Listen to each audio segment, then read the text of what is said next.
안녕하십니까. 매일 아침 조간신문의 주요 기사를 딱딱 풀어서 해석해드리는 조간딱풀 7월 31일 금요일에 인사드립니다. 오늘은 먼저 조간신문에 나온 주요 기사들을 몇 가지 정리를 해드리고 제가 좀 하고 싶은 말씀을 드리겠습니다. 어제 대구 경북 지역은 축제 분위기였습니다. 자, 먼저 영남일보 일면 통기사를 보시면은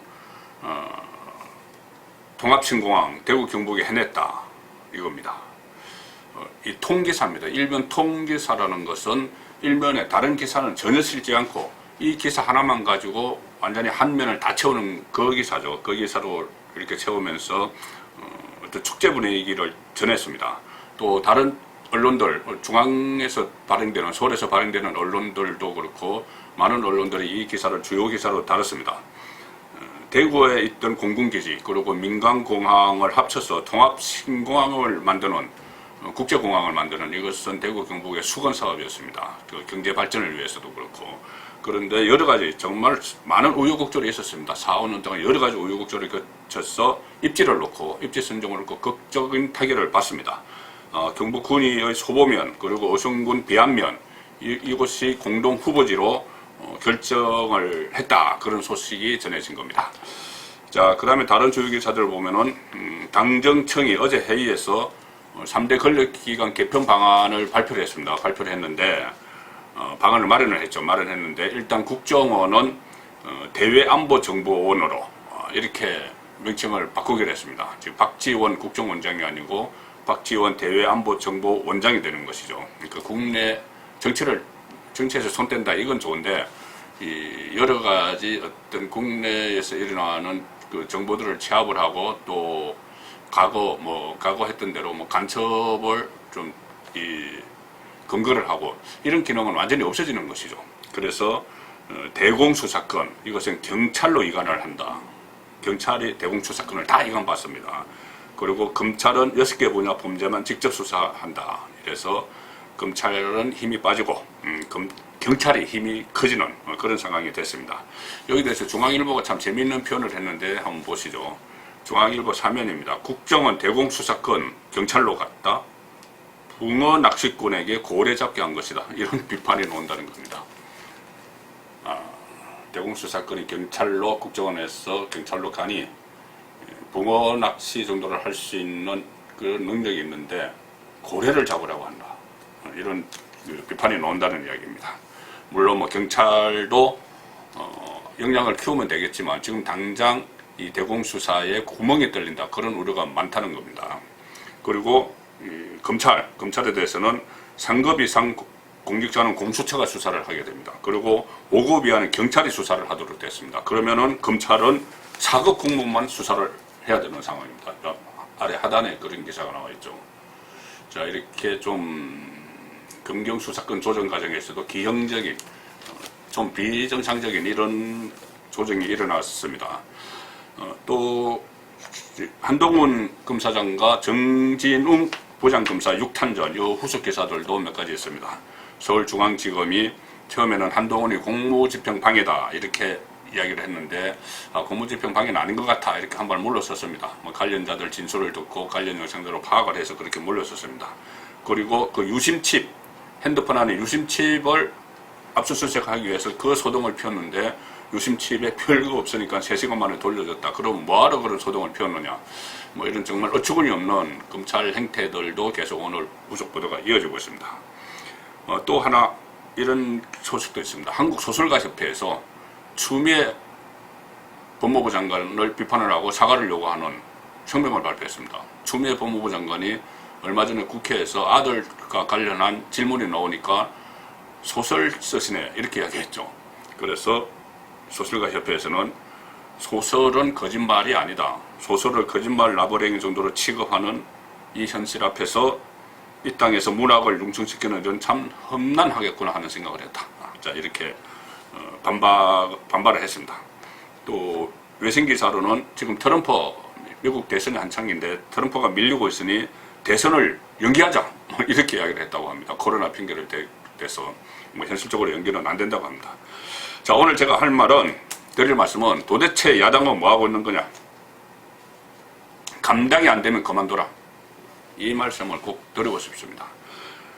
최근에 국회 상황, 독선, 독주, 폭주를 하는 국회 상황, 그리고 문재인 정권의 어처구니 없이 일어나는 여러 가지 일들, 이런 것을 보면서 그것을 견제하고 브레이크를 걸어야 될 세력은 제1야당인데 제1야당이 보이질 않습니다. 사실상 보이지 않습니다. 물론 뭐 물리적으로 장외투쟁을 하고 뭐 이런 방법을 쓰라는 것은 아닙니다. 합법적으로 충분히 이 투쟁을 할 수 있는, 국민들에게 여당의 폭주를 알릴 수 있는 그런 수단들이 있는데 그것마저도 손 놓고 있습니다. 도대체 왜 그러는지, 제가 총선 전에 뭐 그런 말씀을 드린 적이 있습니다. 또 다른 분들과 이야기를 한 그 자리에서도 많이 나왔던 이야기인데, 미래통합당이 이기려면은 확 이기고 지려면은 완전히 져야 된다. 한 100석 정도 안팎을 가지고 있으면은 그들끼리 그 의석을 가지고 즐길 것이다. 그런 말씀을 제가 드린 적이 있습니다. 지금 딱 103석, 그들끼리 별 문제 의식 없이 본인들은 금배지를 달았으니 그냥 그럭저럭 국회의원 생활을 하고 있는 것 같습니다. 그 책임은 누구에게 있겠습니까?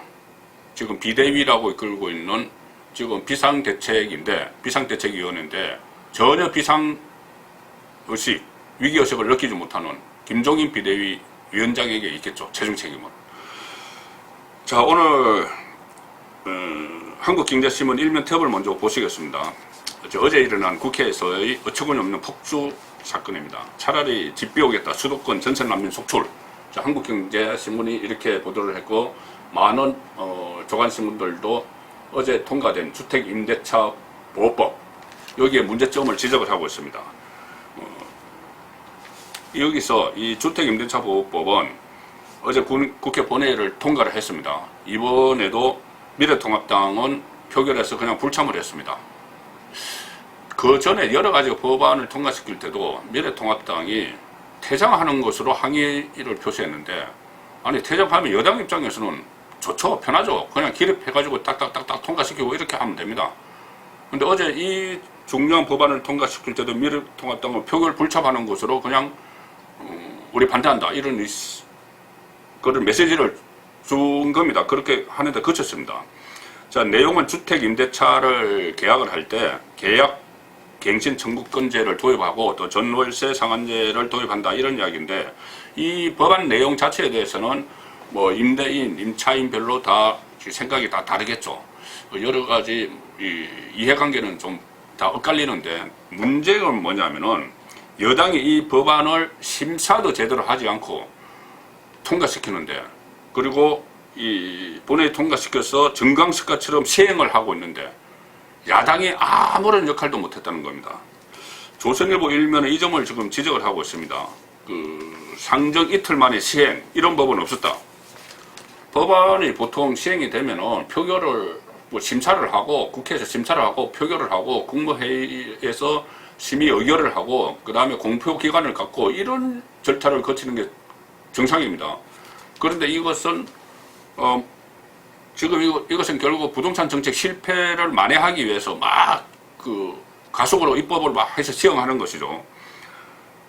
심사를 않고 통과된 임대차법이 오늘 당장 발효가 됩니다. 여당은 어제 본회의에서 일방적으로 표결을 했고, 정부는 오늘 긴급 국무회의를 그냥 갑자기 소집을 해서 이것을 의결을 지금 합니다. 하고 곧바로 관보에 게재를 합니다. 관보에 게재를 하면 바로 효력이 발생을 하죠. 공포가 되는 겁니다. 바로 공포가 되는 겁니다. 야당은 군사정부 때도 이렇게 안 했다, 이렇게 말만으로 비판을 하고 있습니다. 실제 어떤 행동, 액션은 전혀 취하지 않았습니다. 심지어 여당 내부에서도 다수결 폭력이다, 이렇게 비판해 놓는 상황이라고 합니다. 자, 이런 상황인데, 문제는 여당이 이 법안을 심사도 제대로 하지 않고 했는데 이 야당이 전혀 액션을 취하지 못했다. 사상 유례 없이 법사위 상정한 지 48시간 만에 효력을 발생시켰는데, 그래서 신문마다 전광석화, 속전속결, 과속 이렇게 하면서 비판을 하고 있는데, 과연 야당은 뭐였냐? 정부 여당의 독선 독주를 견제해야 될 세력은 제1야당 맞죠? 미래통합당입니다. 자, 이렇게 되니 한겨레 신문마저, 진보 성향의 한겨레 신문마저 지금은 여당의 독선 독주를 비판을 하고 있습니다. 또 같은 진보 계열인 경향신문도 마찬가지입니다. 연일 비판을 하고 있습니다. 자, 자, 한겨레 신문 먼저 보시면 사면에 여당만의 통과 민주당 의원총회 같은 국회 본회의, 국회 본회의장이 마치 민주당 의원총회 같았다. 이것은 정의당 의원의 말입니다. 그냥 통과 막 하면서 민주당 의원총회처럼 5% 상한제 2+2년 임대차 보호법 처리, 통합당 퇴장으로 민주당 동무대 100% 가까운 찬성표를 일사천리, 뭐 공산주의도 아니고 뭐 100%입니다. 그냥 미래통합당 다 퇴장했으니까. 노웅래 의원조차, 민주당의 노웅래 의원조차 바람직하지 않다 이렇게 비판을 했다고 합니다. 정의당 심상정 의원도 이것을 비판을 하고 있습니다. 자, 이런 상황에서 경향신문은 아예 일면 톱으로 폭주 행태를 지적을 했습니다. 여당의 폭주 행태를. 정권 비호, 이런 표현까지 썼습니다. 정권 비호 위한 다수당 독주, 협치 실종, 정치 불신만 초래한다. 자, 이것이 진보 성향 언론, 그동안 쭉 문재인 정권의 우호적인 논조를 이어왔던 경향신문의 일면 톱 기사, 오늘 일면 톱 기사입니다. 상당히 비판적이죠. 폭주하는 여당, 이렇게 해서 여권 내에서도 쏜소리가 본물을 일으킨다. 조기숙, 노무현 정부 시절 때 홍보수석을 했죠. 미아여대 교수입니다. 조기숙도 박근혜 정부 대자비 이런 식으로 했습니다. 박근혜 정부 대자비라는 것은 지금 진보 쪽에서는 박근혜 정부가 이렇게 독선을 했다 이렇게 평가를 하기 때문에 어쨌든 그것과 박근혜 정부와 연결을 시켜서 문재인 정부도 똑같다 이야기입니다. 그리고 노웅래 의원은 다수결 폭력도 문제다. 민주당 노웅래 의원은 다수결 표결 아니고 다수결 폭력이라고 썼습니다. 폭력이라고 표현을 했습니다. 지금 통합당은 반대와 보이콧으로만 응수하고 있다. 경향신문이 그렇게 지적을 합니다. 장애투쟁 카드까지 검토하고 있지만 여론의 냉기류로 실행에 옮기지 못한다. 이렇게 지적을 하고, 문제는 21대 국회 내내 이 같은 상황이 전개될 가능성이 크다는 점에서 대책이 필요하다. 경향신문이 그렇게 이야기합니다. 자, 지금 이렇게 되니 여러 가지 경향신문도 미래통합당의 무대책 이것을 고집고 있죠. 근데 이것을 구체적으로 사면에 실었습니다. 통합당의 고민을 실었습니다. 얻을 것 없는 장애로 나가자니 통합당 일단 원내투쟁, 일단 원내투쟁을 한다. 그리고 나가봐서 얻을 것 없다. 이런 이야기죠. 이런 이야기고, 김종인이 이야기합니다. 능사가 아니다. 그런데 주호영 원내대표는 장애로 나가는 것이 주호영 원내대표는 가능성을 닫지 않고 있다. 입장차를 보이고 있다. 상임위원장 포기 같은 여당의 독주 프레임을 걸었는데 그때도 대처를 하지 못한 그 자성자박이다. 미래통합당이 자성자박이다. 이런 평가도 나온다는 겁니다. 그리고 그 옆에 보시면은 초선 의원들이 본 21대 국회 이렇게 해서 대화는 무엇이고 협치는 무엇이요? 초선 의원들을 취재를 해보니 대화, 협치 이런 것은 전혀 없는 것 같아. 국회 와보니까 그런 이야기입니다. 내 편 또는 너 편 이것뿐이 없다. 자, 이런 지금 국회 정상인데 진보 성향의 언론들이 고집고 있죠. 자, 보수 성향 언론도 야당을 본격적으로 질타하기 시작했습니다. 조선일보 사면 보시면은 필리버스터도 안 했다. 야성 포기한 야당. 필리버스터. 무제한 토론이죠. 많이 박근혜 정부 때, 이명박 정부 때, 그때 지금의 집권층, 그때 야당일 때 많이 했지 않습니까? 합법적인 의사진행 방해입니다. 어제같이 그런 폭주처럼 이 법안을 처리할 때는 필리버스터라는 제도가 있고, 또 다른 안건조정위원회를 설치하는 그런 제도도 있습니다. 그래서 일방적인 독주를 막는 제도가 있는데 그거조차 하지 않았다는 겁니다. 굳이 장애로 나가라 이것을 이야기를 하지는 못하겠지만은 이 국회 안에서 할 수 있는 합법적인 방법도 동원하지 못했다는 겁니다. 그래서 너무 무기력한 야당, 법료 190석 숫자에 짓눌리고 서민 발목 잡는 야당 프레임을 겁내서 장애투쟁, 안건조정위원회도 포기했다. 그리고 항상 이럴 때 나오는 의원직 총사퇴, 이건 얘기조차 안 한다. 얘기할 필요가 없죠. 100석 가지고, 103석 가지고 본인들이 편안하게 지금 국회의원 생활을 하고 있습니다. 자, 이 상황에서 야당은 반대 의견을 개진하거나 무리한 의사 일정 진행을 비판할 합법 수단이 있다. 조선일보도 그것을 지적을 합니다. 필리버스터, 안건조정위원회 이런 것은 시도조차 하지 않았다. 스스로 야당이기를 포기했다는 비판이 나오는 까닭이다. 자, 이런 상황인데 지금 통합당은 비대위 회의실 벽에 감당할 수 있겠습니까? 이런 글귀가 적힌 뒷그림을 내걸어 놓고 있습니다. 드라마 인기를 끈 드라마였죠. 그 스카이캐슬 거기에서 나온 대사를 인용한 겁니다. 법안 상정, 법안을 이렇게 단독으로 독주하고 폭주하는 이 뒷감당을 할 수 있겠느냐, 그것을 이 뒷걸개로 비대위에서 걸어낸 겁니다. 자, 사진을 보시죠. 이 사진 보시면은 감당할 수 있겠습니까? 김종인 비대위원장이 비대위 회의에서 발언을 하고 있고 그 뒤에 뒷걸개가 감당할 수 있겠습니까? 합니다. 김종인 비대위원장은 어제 상황에 대해서 이렇게 이야기했습니다. 통합당이 왜 이렇게 답답하냐? 야당 역할을 못한다는 말을 밖에서 많이 듣는다. 밖에서 많이 듣는다. 많이 듣죠. 지금 저도 이야기하고 있지 않습니까? 그런데 이렇게 이야기합니다. 김종인. 지금 세상은 과거와 다르다. 외친다고 해결되지 않기에 성숙된 상황을 기다릴 수밖에 없다. 외치지 않으면 해결됩니까? 외치기라도 해야지 국민들이 알죠. 외친다고 해결되지 않는다. 성숙된 상황을 기다릴 수밖에 없다. 지금 성숙된 상황 오지 않습니다. 이 상황 같으면 조금 전에 경향신문에서 언급했듯이 임기 내내 21대 국회 임기 내내 이런 상황이 될 가능성이 높습니다. 그리고 눈도 끔찍 안 할 겁니다. 이렇게 일방적으로 독주를 하는 데 대해서 언론이 이렇게 비판을 하고 해도 집권 세력은 지금 눈도 끔찍하지 않습니다. 그런 상황에서 통합당 비대위 회의실 뒤에 걸린 감당할 수 있겠습니까? 이 말은 제가 김종인 비대위 체제에 하고 싶은 말입니다.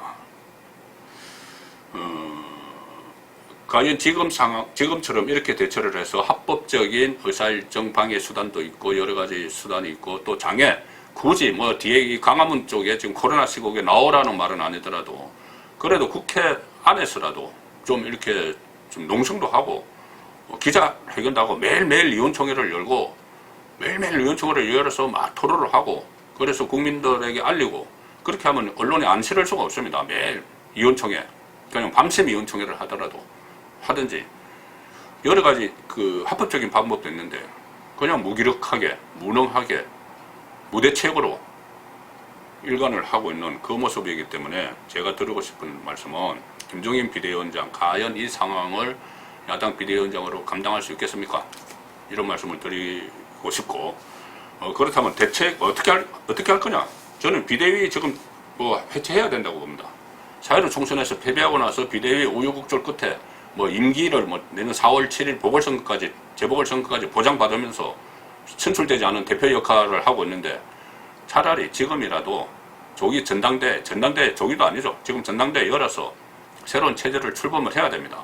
대표도 뽑고 최고위원도 뽑고 모든 뭐 대선 주자급들도 다 나와서 뭐 대권 당권 분리 이런 거 지금 뭐 할 때가 아닙니다. 당헌 당규 거쳐서라도 다음 대권 주자들 다 나와서 당 지도부에 들어가서 강력하게 투쟁을 해야지 이렇게 기울어진 운동장에서 이 법안이 일방적으로 통과되고 그런 일은 막을 수 있습니다. 자, 감당할 수 없으면은 자리에서 내려와야죠. 내려와야 됩니다. 지금 여당은 충분히 감당할 수 있습니다. 왜 여당이 충분히 감당할 수 있냐? 제가 어떤 사람들이 지금 여당 안에서 크게 목소리를 내고 있는지 사진을 하나 보여드리겠습니다. 동아일보 신면 사진입니다. 지금 홍수가 났죠. 물바다된 아파트 천장까지 차오른다. 주민 140명 보트 탈출. 지금 상당히 심각합니다. 호남과 중부 지역에서 상당히 심각합니다. 두 장의 사진이 있는데 자, 한쪽 사진은 하수가 역류하고 이것은 전북 지역입니다. 또 다른 쪽 사진은 토사가 밀려들고 대전입니다.